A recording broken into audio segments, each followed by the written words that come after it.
আচ্ছা, চাইলেই কি আমরা সেই ছোটবেলায় ফিরে যেতে পারি?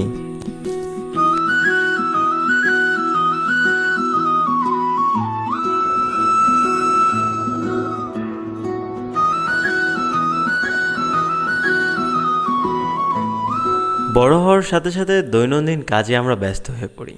বাট এই কাজের ফাঁকে আজকে যেমন হঠাৎ করেই ভাঙড়া উপজেলার চরভাঙড়া ব্রিজের উপরে দাঁড়িয়ে পড়েছিলাম, যেন সময় এখানে আমাকে থমকে দিয়েছে।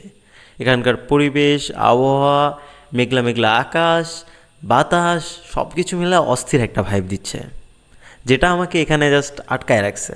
কাজে যাচ্ছিলাম, বাট আমার মাথা থেকে কিছু মুহূর্তের জন্য আমি যে কাজে যাচ্ছি বা একটা জিনিস ডেলিভারি দিতে যাচ্ছি, এই জিনিসটা আমার মাথায় নেই।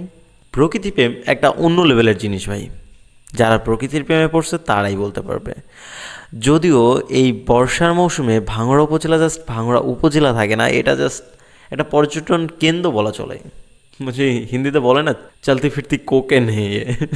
তো বিষয়টা এমনই, ভাঙড়া উপজেলা বর্ষার সময় এতটা সেজে গুজে ওঠে, এটার রূপবৈচিত্র্য আসলে দেখার মতো।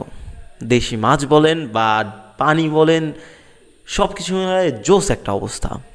ভাঙড়া এবার ঘুরে একদম একাকার করে ফেলবো। যাই হোক, ভাঙড়া আমার বর্ষার মৌসুমে খুবই প্রিয় একটা জায়গা।